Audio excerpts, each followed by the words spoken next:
Show you how we're doing a stone fireplace. These create several variations you have to concern yourself with.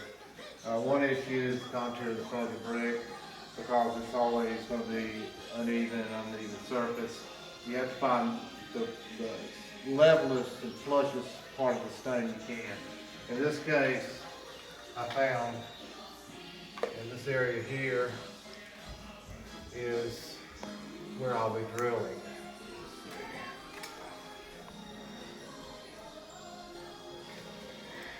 Yeah, right, these two here and here. And what I'll be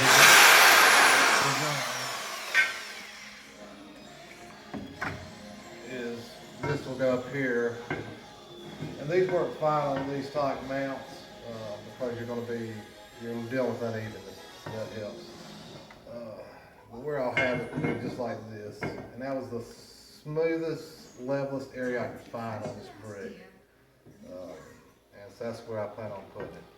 And then we'll hang it here, and I'll show you after I drill. You don't need to be looking at that, but the one thing about the drilling, you got to use a masonry bit that's made for stone. Don't just go out and just get a cheap one. It'll chip the brick all to pieces.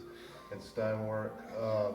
And then once I get through the veneer, then I'm going to have to get a regular drill bit, go through that, then I'm going to attach an anchor to it. But I'll show you that once we get to that point. I'll be right back. Go. Okay, we're back. Just to make sure to let you understand what I did. I had to catch the anchor and I had to get an actual additional long anchor. And they're similar to these. So you have an idea. And you might have to use these on these type of installs. What they are is this here. And once you stick them through, you straighten this out and boom, you got it. That locks in. Now there's a piece of plywood, there should be, that is behind this, and that's what I'm actually anchoring to. So that's holding the TV tight. And basically that's all I've done. So I've got the main wall plate up, and now I'll be putting the TV up. We had to go ahead and run the HDMI cables that were run already. I'll clean that up a little bit. And again, the biggest thing with any type of stone fireplace is you're going to be dealing with variations in the projection of the stone. And that can create problems with the TV this way or that way. I found the only thing you can do is find the levelest point you can and then go with that. But so far it's looking good. I think it'll be fine. And I'll check back with you just a second. Make sure I'm in the bubble, which I am. And when you're dealing with this type of tilt mount, it's critical that you have everything level on the wall. You're not going to have any adjustments afterwards to straighten any cockeyedness of the TV. That being said, so you need to make sure that wherever you make your poles, that they're straight, level, that's what's going to attach the bracket to the fireplace and the stone.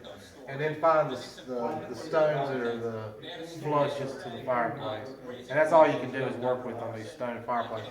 Now during a pre-wire, I would have taken care of all this, but this is after the fact. The homeowner had already bought the house, didn't have a pre-wire, so we're having to get back and do all this. I've already got my HDMIs fished.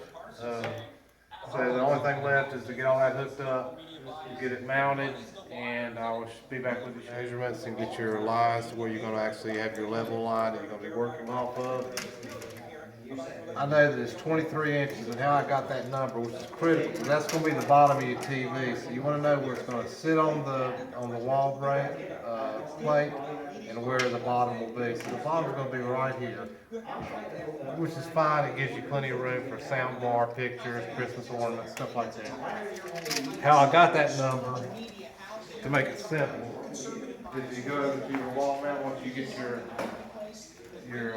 plates up and your brackets up, go to the bottom of the TV, come up to where your hook is. In this case, it's right here, and it's exactly 23 inches. That being said, I know now when I hook that TV on this, that the bottom will be exactly right here. And that's how you get that number. That's the most critical number if you're going to be looking to do it yourself. That's what you want to do. So I'll show you in just a minute what we got is once we get it finished, and we're getting close to the end. Okay, we finished up, and you can see now the homeowner wanted it as a tilt mount. We've got that tilted. Don't throw him on this. As you can go back, if you want to come back over here, get a good view of how the mount turned out, which I think's actually awesome. Looks great with the brick. I mean, with the stonework. Again, the main things you got to consider on these are making sure that you keep your bar level, whatever your plate mount is, and then once that's level, when you anchor it, which we had to go back and get longer anchors because it was such a far. One thing and it's slipped my mind today, and I didn't even think about the stonework, is usually you're going to have 2 to 3 inches of bolt that you'll have to use. And I didn't have that when I came out here, so I had to go back to Home Depot. So just remember, you need at least about a 5-inch bolt toggle for these type TVs if you're going on stone. Other than that, that's it. You can do it yourself, not give us a call.